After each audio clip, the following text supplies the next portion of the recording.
اور مجھے یہ بتایا جائے، مجھے ذرا سمجھایا جائے کیا وجہ تھی کہ 1993 میں، مارچ 1993 میں شاید یا اس سے پہلے ایک آدھ مہینے کا فرق ہوگا، ہماری حکومت کا کیوں تختہ الٹ دیا گیا؟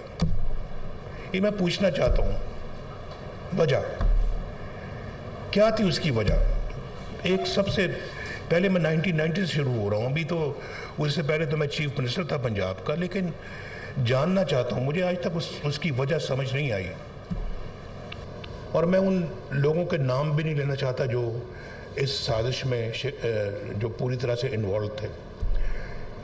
اگر وہ مومنٹم جاری رہتا، آج تک آپ یقین کریں ہم دنیا کے اندر ایک پاور بن چکے ہوتے۔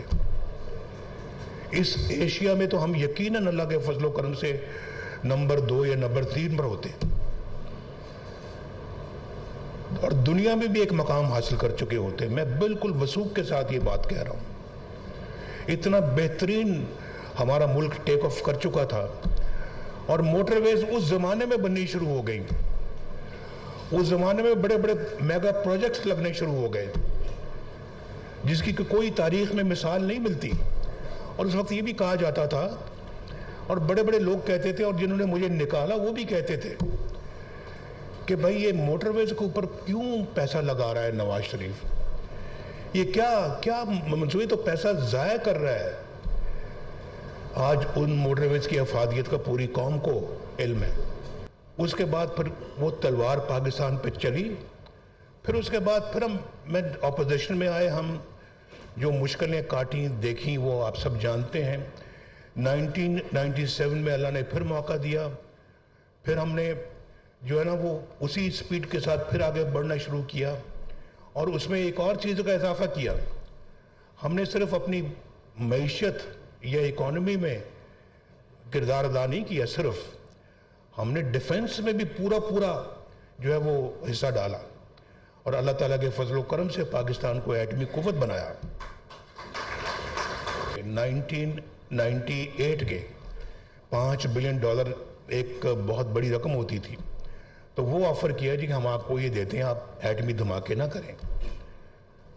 تو ہم نے، میرا خیال ہے کہ آپ میں سے کوئی ایک بندہ بھی نہیں ہوگا اس پورے ہال میں، میرا خیال ہے 147 لوگ بیٹھے ہوئے ہیں، تو ان میں سے میرا خیال ہے کہ 147 کے 147 ہی کہیں گے کہ ہم نے وہ $5 بلین نہ وصول کر کے ہم نے اور ایٹمی دھماکے کر کے صحیح فیصلے کا ثبوت دیا، اور پرائم منسٹر کو ایک ہائی جیکر جو ہے نا وہ بنا دیا۔ میں صبح پرائم منسٹر تھا، رات کو ہائی جیکر تھا، اور اس کے بعد یہ جعلی مقدمے بھگتے۔ آپ جانتے ہیں 27 سال کی سزا مجھے سنائی گئی کراچی کورٹ سے، کچھ اور بھی بنا تو 7 سال کے لیے ملک بدر کر دیا۔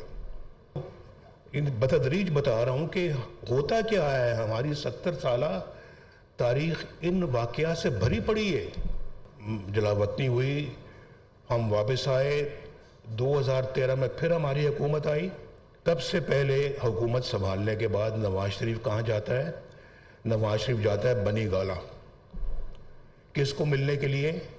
عمران خان کو، جو 35 پنکچر کی رٹ لگا رہے تھے، 35 پنکچر کی رٹ لگا رہے تھے ان کے پاس کہ عمران خان صاحب، الیکشن تو اللہ کے فضل و کرم سے ہم جیت گئے ہیں، اور آپ اپوزیشن لیڈر ہیں، تو ہم چاہتے ہیں کہ ہم سب مل کر پاکستان کی ترقی میں اپنا حصہ ڈالیں۔ تو انہوں نے کہا جی اچھا جی بالکل ہم کریں گے، ہم تیار ہیں۔ اور اٹھنے لگے تو مجھے انہوں نے کہا جناب ہماری یہ بنی گالہ کی سڑک بنا دیں آپ۔ وہ میں نے 15 دن میں بنی گالہ کی سڑک بنا دی۔ لندن چلے گئے محترم عمران خان صاحب، لندن پھر اپنا چودھری پرویز الہی صاحب بھی پہنچ گئے، لندن میں مولانا طاہر القادری صاحب بھی پہنچ گئے، لندن میں جنرل ظہیر الاسلام صاحب بھی پہنچ گئے، اور پھر وہاں پر انہوں نے بیٹھ کے تو وہ جال بنا سازش کا، اور اس کے بعد پھر آ کے دھرنوں کو شروع کر دیا پاکستان۔ کہاں سے ان کو اشارہ ملا، کیا ملا، کیسے ملا، کیا ہوا؟ بتاؤ تو یار، ہمیں پہلے کم از کم بتا تو دو۔ آپ کے ساتھ اختلاف ہے، ہم دھرنے شروع کرنے لگے ہیں۔ بھئی میں ادھر آیا ہوں تو یہ آپ میرے کمر میں خنجر گھونپ رہے ہیں کہ وہاں مجھے کہہ رہے ہیں کہ جی بالکل ہم کریں گے، تعاون کریں گے، اور یہاں پہ جو ہے نا وہ اسلام آباد میں ڈی چوک کے اندر آپ اپنا دھرنے شروع کر دیے اور آپ نے وہ مارچ شروع کر دیا ہے۔ چائنا کے پریزیڈنٹ پاکستان آ رہے تھے اور وہ بار بار ان کا آ رہا تھا یہ کینسل ہو گیا پہلا، لیکن دھرنے جو وہ 4 مہینے چلتے رہے اور ہمیں بڑی مشکل پیش آ رہی تھی تو کہ ہم ان کو کیسے بلائیں یہاں پہ ان دھرنوں میں۔ بہرحال پاکستان میں وہ آئے، وہ تعلقات کو اور سیمنٹ کرنے کے لیے پاکستان آئے تھے، اور ہم نے جو ہے نا وہ اس کے بعد جو ہے وہ جب کام شروع کیا تو آپ جانتے ہیں کہ سی پیک کے ذریعے سے پھر ہم نے پاور پلانٹس ملک کے اندر بنائے، ہم نے سی پیک کے ذریعے سے موٹر ویز پاکستان کے اندر بنائی۔ خیبر پختونخوا میں 2013 میں ان کی گورنمنٹ نہیں بنتی تھی اگر ہم نہ مدد کرتے، اور ہم نے مولانا فضل الرحمان صاحب کو، جو میرے بڑے اچھے دوست ہیں اور بہت میرا ان کے ساتھ ایک بڑا دلی لگاؤ تعلق ہے، تو میں نے ان سے درخواست کی، میں نے کہا مولانا صاحب، کیونکہ انہوں نے مجھے کہا کہ ہم آپ اور باقی لوگ مل کر یہاں گورنمنٹ بنا سکتے ہیں۔ میں پرائم منسٹر تھا تو وہ مجھے میرے پاس تشریف لائے، تو میں نے کہا مولانا صاحب بالکل میں آپ کی بات کا احترام کرتا ہوں، لیکن اس وقت اگر جو سنگل لارجسٹ پارٹی جو ہے کے پی کے میں وہ یہ پی ٹی آئی ہے، تو گو ان کے پاس میجورٹی نہیں ہے لیکن سنگل لارجسٹ وہی ہیں، تو ان کو بنانے دیں۔ ہم میرا خیال ہے کہ یہ الزام نہ لیں اپنے سر پہ کہ ہم نے سنگل لارجسٹ پارٹی کو موقع نہیں دیا۔ تو مجھے انہوں نے کہا کہ دیکھ لینا یہ فیصلہ آپ کا صحیح ثابت نہیں ہوگا۔ میں نے کہا مولانا صاحب میں ٹھیک ہے آپ کی بات صحیح ہے اپنی جگہ پہ، لیکن میرا خیال ہے کہ ان کو موقع دینا چاہیے۔ میری بات انہوں نے مان لی اور وہ ہم نے ان کو موقع دیا۔ تو یہ بالکل ریکارڈ کی بات ہے کہ ہم نے جناب جو ہے وہ اس گورنمنٹ کو وہاں بننے میں کوئی رکاوٹ نہیں ڈالی۔ ایک موقع تھا کہ آپ کو پتہ ہے کہ ایک وزیر اعظم تھے، انہوں نے پورے سارے صوبوں میں اپنی گورنمنٹ بنائی تھی، دوسری گورنمنٹس کو بھی، پارٹیوں کی گورنمنٹس کو اکھاڑ کے اپنی پارٹی کی گورنمنٹ بنائی، لیکن ہم نے ایسا کام نہیں کیا۔ آزاد کشمیر کے اندر ان کی گورنمنٹ تھی پی ٹی آئی کی، ہم نے اس کو بھی نہیں چھیڑا، پیپلز پارٹی کی گورنمنٹ تھی، ہم نے اس کو بھی نہیں چھیڑا، ہم نے اس کو بھی کہا، بلکہ ہمارے لوگ مجھے مجبور کرتے رہے کہ جناب بڑا اچھا سازگار ماحول ہے، ہم یہاں پہ اپنی حکومت بنا سکتے ہیں۔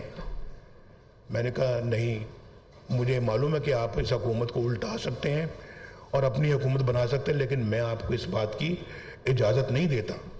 بہت ساری باتیں بیچ میں چھوڑ رہا ہوں، مس کر رہا ہوں، اور صرف چند چیدہ میں ممکن ہے میں آئندہ جو 28 تاریخ کو جو ہمارا جنرل کاؤنسل کا اجلاس ہوگا اس میں شاید کچھ تفصیل سے بات کروں، لیکن میرا پوچھنے کا یہ حق ہے اور یہ حق میں رکھوں گا اپنے پاس تا دم مرگ۔ نواز شریف کو پارٹی کی صدارت سے بھی ہٹاؤ، وہ بھی انہی کا فیصلہ ہوتا ہے کہ ہٹائیں، آپ کا فیصلہ نہیں آتا۔ یہ جو نیب کا جو جج ہے اس کو آرڈر دیا جا رہا ہے کہ 6 مہینے میں اس جعلی کیس کا فیصلہ کرے، اور جسٹس اعجاز الاحسن کو اس کا مانیٹرنگ جج بنا دیا۔ تو ہمیں پوچھتے ہیں بیٹے تک تنخواہ نہیں لی، ڈالو جیل میں، ڈسکوالیفائی کرو۔ چھوٹی اپنا جی آپ نے جو یہ آپ کے ایسٹس اور آپ کے جو اثاثے اور آپ کے جو اخراجات ہیں وہ نہیں آپس میں ملتے، نیب میں کیس بھیجو بھائی۔ 150 پیشیاں بھگتی جا رہی ہیں، میں نے بھی اور یہ مریم بھی جو یہاں بیٹھی ہوئی ہیں انہوں نے بھی بھگتے۔ چیف جسٹس بننے والے جج نے وقت سے پہلے استعفیٰ دے کہ وہ بھاگ گئے ہیں۔ کیوں بھاگے؟ پوچھا تو جائے۔ جج جو تھے جو فارغ کیے گئے ہیں وہاں سپریم کورٹ کے، مظاہر نقوی صاحب، بھائی آپ نے اتنی جائیدادیں بنائی تھی، آپ نے ابھی تک کوئی قوم کے سامنے لائے نہ، کوئی مقدمہ چلنا چاہیے آپ پہ، پتہ تو لگے کہ آپ نے یہ غلط طریقے سے سارا کچھ بنایا، اور آپ کو بھی نیب کے اندر ڈالنا چاہیے۔